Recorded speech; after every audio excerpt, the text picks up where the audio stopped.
When last we left our intrepid adventurers, we had crashed the leadership board gaming session that they were doing. Mm-hmm. We killed a bunch of doppelganger leaders, and we captured a serpent priest and interrogated him, and we found out what their evil plan was. And we also found out that the high priestess was the serpent queen. Dun, dun, dun. And she was evil. Everyone's shocked except Everyone Brian. was shocked. All the characters were shocked, I should say. The players were like, finally. Finally, we can stop pretending.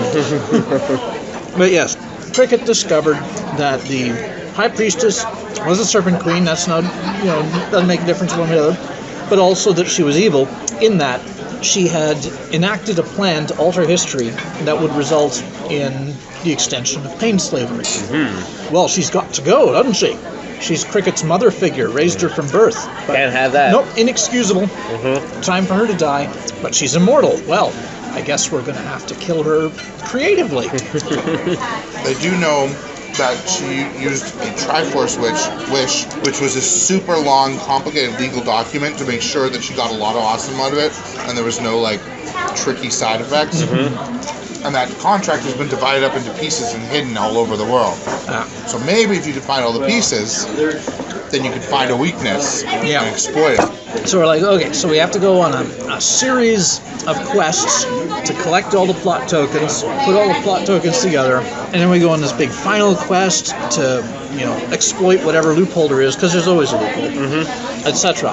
Very, very standard. But Cricket has a better idea. I don't know, have I told you about? Yeah, I remember I've told some people about it. So, having already impersonated the monstrosities of history. Yes, I've been the Butcher of Brackenridge, I've been Kalinar, all the worst people. And one of the bones of the earth implanted the knowledge of every noble in the history of the Empire. Mm-hmm. I have a super high bluff score. I've been building towards this the whole campaign. Mm-hmm. So, I proposed my solution to the other players, and I was quite surprised by the reaction. Generally positive. You should say the solution for the sake of the... Oh, yes. For the retelling. Yes, of course. I've talked about this out of retellings, but I think this is the first dramatic reveal. I proposed that Cricket, the whole party take Cricket back in time to the moment when the Serpent Queen actually made this wish, kill her then, before she makes the wish, and have Cricket take her place, become the Serpent Queen, spend 1,500 years ruling the Empire of Endless Flowers, meet up with the party again, having gone the long way around. And that takes care of the Serpent Queen. Yeah, she's like, oh, she's my mother figure, raised me from birth, I erase her from history. And she really shouldn't have indoctrinated you so well. Yep. She trained me to believe that there was one thing that was evil above all else, and then she went and did that thing. What did she expect? Anyway, so yeah, it was generally well received by the party, except Ben Gerard, who was appalled and horrified and confused and thought this was like, what? This is the worst thing ever. Croesus thought it was a bad idea too. But he came around. He did come around once. He was very very concerned of Cricket turning evil, and he was very insistent to know. So Cricket melting people down and turning them into like animal people is wrong, right? If you had a choice, you wouldn't do that, right? Yeah, it is wrong.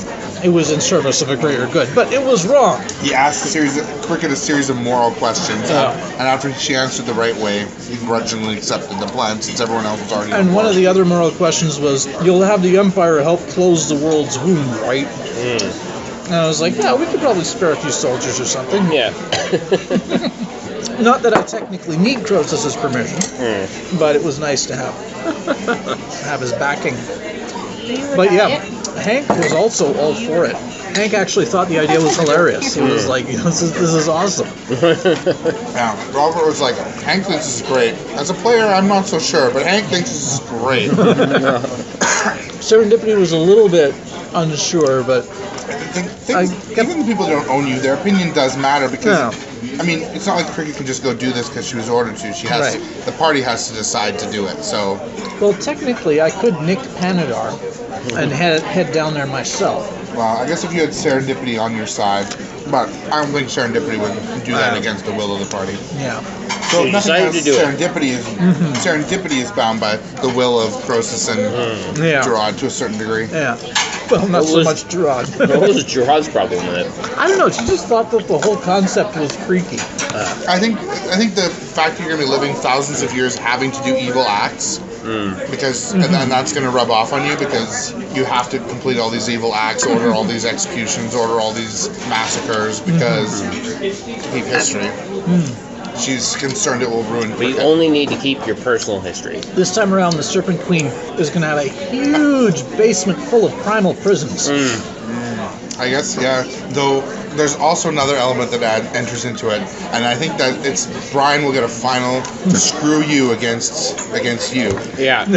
Conan the Barbarian is not going to deliver the fatal blow. I have a different plan for how that's going to go down.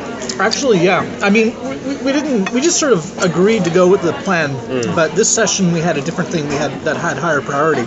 But yeah, I should probably talk with John at some point about when we get closer to actually replacing a Serpent Queen, about what Cricket's plans and how she'll actually go about doing the ruling for 1500 years, and we'll see how that actually turns out. And how do you avoid becoming corrupt with infinite power?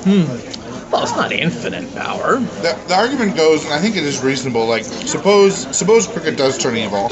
Well, then you'll have an immortal Serpent Queen who knows everything about Cricket, who's your enemy, which is exactly what we have where now. we are now.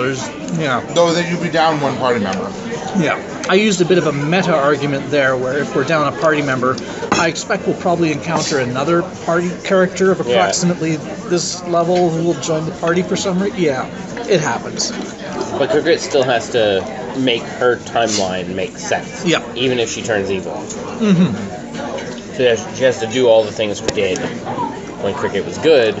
Well, I'm not going to replace Cricket. I'm going to replace the Serpent Queen. Right, sorry. You have to train Cricket the same way. You have to train Cricket the same way and not interfere with her doing all the same things. Yeah, exactly.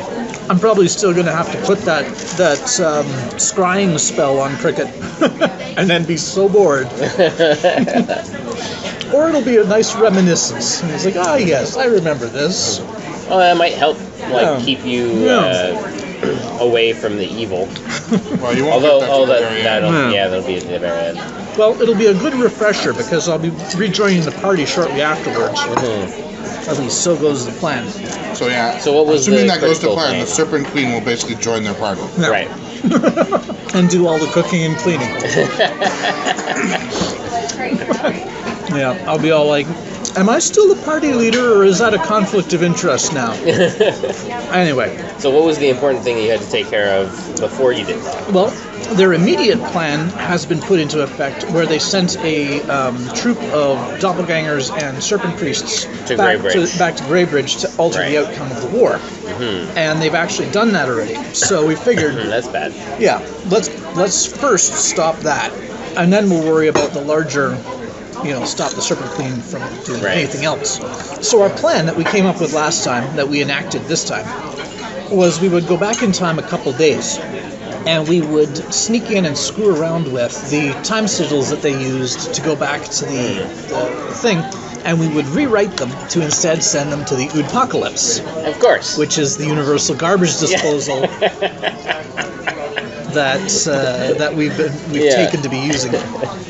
Yeah, at this point, we don't want even if we could stop the Oodpocalypse, we probably wouldn't, because it's so useful. It's so useful just to delete people. It's actually, if time travel is real and you suddenly see a bunch of the world's greatest monsters, or just tons and tons of bad guys suddenly appearing everywhere, you're like, oh crap. The apocalypse is like any second now, we're all gonna die. So we do that. We time travel back.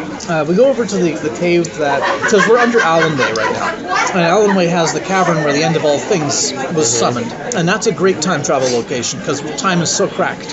You can go anywhere from there. Right. So we go to that cave, and we pop back a couple days, and we come back to the cave with all the sigils, because we know that there was a period of time where they finished the sigils, and then they mustered their forces in the next room, and then they came out of the next room and went through the sigils. So we're in that window of opportunity. It's just a couple hours. They only had a handful of guards in the room itself. Right. So we come in the room, and we get a surprise round, and we just annihilate the guards. Boom, boom, Right. boom, boom, boom, boom, boom, like that. John was expecting it might take longer than a surprise round, and then there'd be some risk of them running I for was the like, door right, and yeah. like, pulling the Oh, alarm man, or they're whatever. so powerful. They've got to kill 10 minions scattered across the whole battle board Yeah. in only one round. Yeah. Yeah, it was- Serendipity popped 80% of them, and then we were on mop-up. And I stayed near the door to timeless track anyone that got near it. And it was a complete rout. Ben Gerard considered using that wall of stone thing to seal off the door. But we realized that after it expires, it leaves difficult terrain. And we came through here a couple hours from now and there wasn't difficult terrain. So we couldn't use that. Luckily, when you kill a doppelganger, it leaves no trace. So let's just be like, where did the guards go? We took care of that too. But before we did that, we had to rewrite those sigils. This was the part Brian loved. I thought it was, well, I didn't hate it. I don't know why you've interpreted me. I It was, yeah. So John has this old book of mazes. I What was loved it as a by? kid. What was his name? David Anson Russo. It's called Maze Master. Yeah. They're very non-standard. They're art, but they're also mazes. Okay. And I picked a whole bunch that looked like sigils. Unfortunately, I don't have any examples here, and I couldn't find any examples on the internet. And I just photocopied them, so I don't have the book here. But they look a lot like magic sigils, but they're mazes. So I handed out everyone a maze, and I was like, hey, and I'm setting the timer for when the guards come back, when everyone comes back in the room. And so everyone's feverishly doing this maze, and everyone's like, done, done, done, and Brian's like, I'm still doing it. And once enough people were These done, mazes. The tricky part wasn't that they had lots of like branches and all that kind of stuff. They were art, and they had underpasses. So there was like the last one I did, where the whole center of the maze was just spirals. There was no branches in it, but there were 20 or 30 paths spiraling into the center.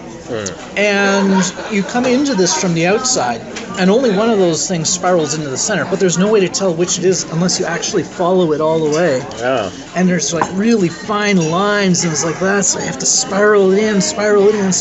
Oh, that wasn't the right one. Okay, let's go back here. Come in from the other side. Okay, spiral it in. Oh, no, that's not the right one either. so now you can appreciate serendipity.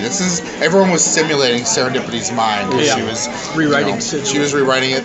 Everyone was simulating her intelligence. I gave them all these mazes, and I was like, okay, good. All of you but one have done the easy maze. Now here's the medium. And then they had to do that. And then there was a hard and an extreme. And some of the extremes were they were fun to give out because people were already like, oh, that was so hard. And I just had it. You can just look at it and you're like, no. I wish I had them, but it's just... Tim had to do the one that looked like a giant snake. And it was like basket weaving. There weren't a lot of branches. Not all through the snake. But it was like there was like 20 paths, and they were all just interwoven with each other. And there were no branches. You just had to follow it.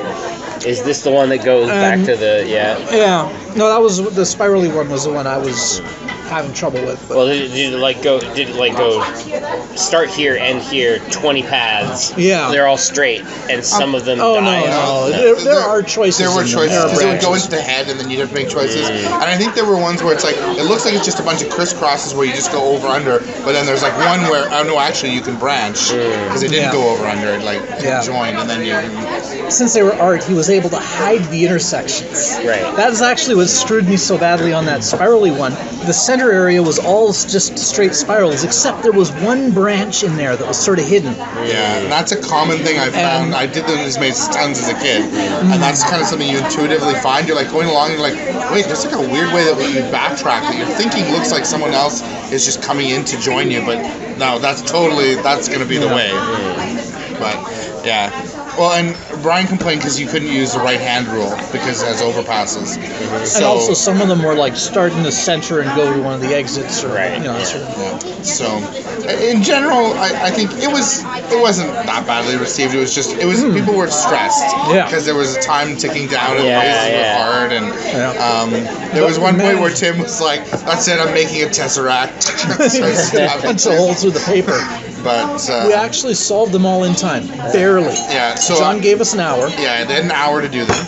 And when the hour was coming up, everyone was done except for Robert, who had helped someone do a maze. And then I was like, okay, I'm giving out the hardest mazes, and he's like, bring it. So I gave him the hardest maze of all. Yeah. And he was having some trouble with it. And the time was almost up, and so we started rifling through our character sheets. And I was like, I have inspired solutions and haste. Those both give extra time. And I think serendipity had another thing. They had 2 things. So for each one of those, I gave him 1 more minute. So in total, he had an hour and 4 minutes. The whole party, everyone had an hour and 4 minutes. Yeah. And he solved it in 1 hour, 3 minutes, and 13 seconds. Yeah. So serendipity fixed the time sigils after 1 hour. Well, no, she was faster because of haste. Yeah. They got it just in time. The door was like opening. Yeah. She was putting the last touches on. And so we fled the room. What did you do about the guards? We didn't actually right now.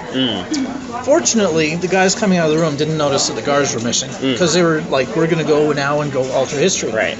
They probably didn't care about the guards because the guards were going to be erased from history. Right. The guards also probably were like, maybe they figured that's why the guards have abandoned their posts. It's like they don't care. They're going to be erased from history in a moment. So they went and did their teleport and went back to the Oodpocalypse. And that was when I realized, wait a minute, when we arrived here in a couple hours, there were guards here that we had to kill on the way in. Right. I need to go and recruit some new guards to come and guard. I disguised myself as one of the elite doppelgangers. Right. And went out to go and convince some of the nobody minion doppelgangers that were still out in the... I convinced them to come in and guard the room. Because there needed to be guards there when we arrived last time. It's for them to be killed, yeah. So that Cricket could sneak up and kill them. Actually, I think you rolled a 1 or something, but it was so... The difficulty... They were low level, so the difficulty was so easy. Yeah. They were like, yes, right away, sir. Run over there. And that was that. But the session was only a few hours long, and we spent an hour doing mazes, so... Well, there was still a little bit left after that. We're like, okay, so you sent them to the Oodpocalypse. The Oodpocalypse will destroy all of the ones that are ritual casters, which I think do we already know that this would eliminate all the doppelgangers? I think you suspected, but it did, so... Yeah.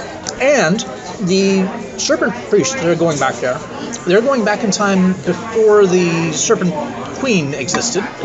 So their pendants that protect them against the time tower may not work. Even if they do still work, they're going to be run through the Oodpocalypse. So all their ritual casters will die.